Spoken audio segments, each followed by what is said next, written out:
Hey guys, and welcome to another episode of Thoughts On. On this episode, we're having a celebration. Last week, Korg's own mighty mini synth, the MicroKorg, turned 15 years young.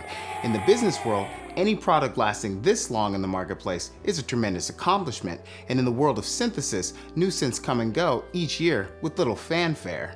So what made and still makes the MicroKorg such an appealing choice for players and sound designers alike?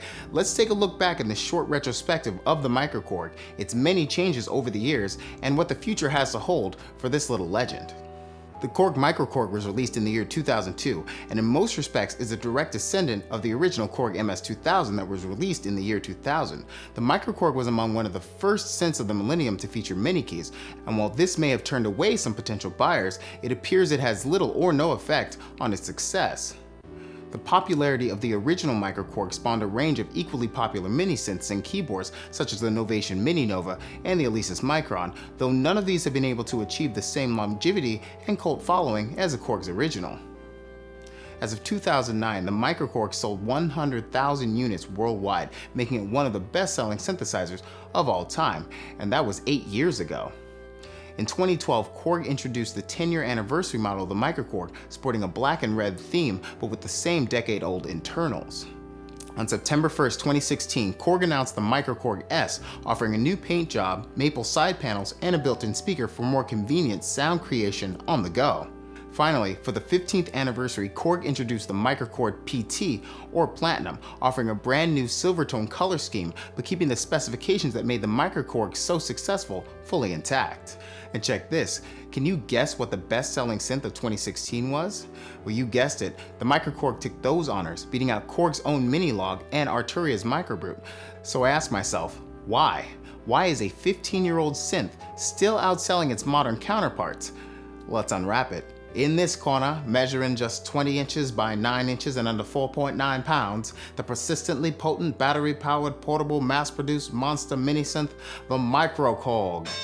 If you've never heard of the MicroKorg, I have to assume you've been in Rip Van Winkle mode for the last 15 years. The MicroKorg is a 4-voice virtual analog synthesizer sporting 2 oscillators per voice, a switchable 12 and 24 dB resonant multi-mode filter, 7 traditional waveforms including sine, tri, saw, pulse, noise, crosswave, Volks, and 24 DWGS waveforms taken from the DW8000 from 1985.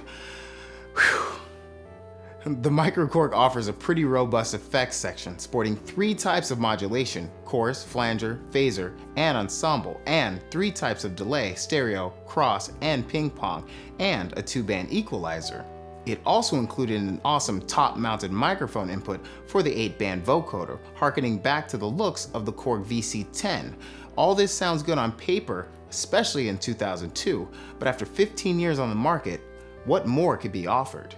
15 years is a long time in the world of technology, and yes, this synth is nothing more than copper wire and circuit boards. After such a long time with seemingly zero substantial upgrades, is the MicroKorg the master long laster, or is it just long in the tooth?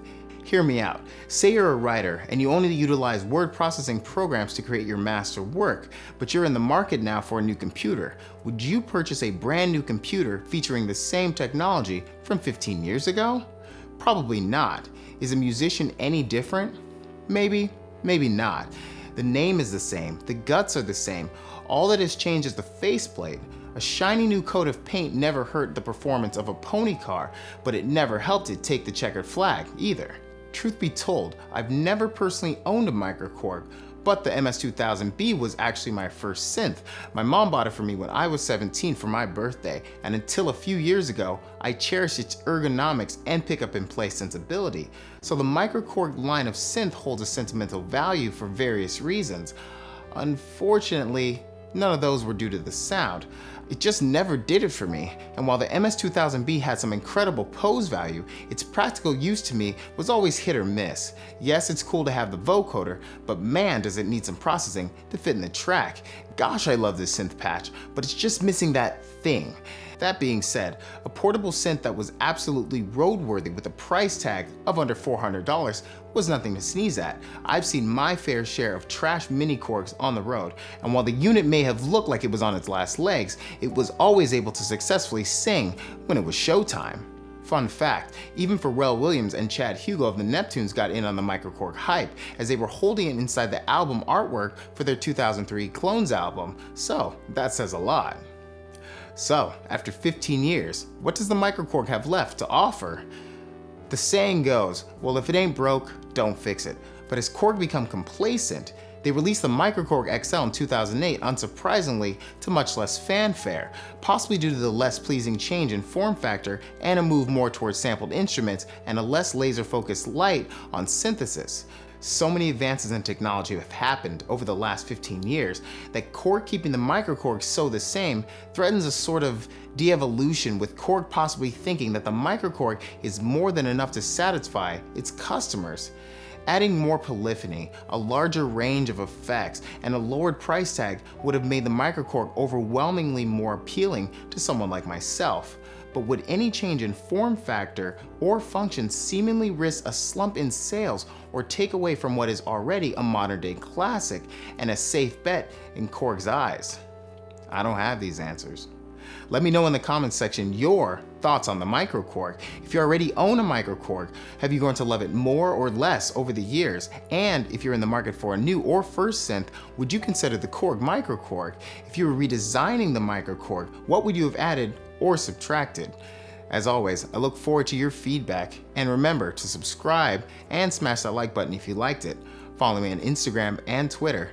And thanks again for watching, guys. These have been my thoughts on.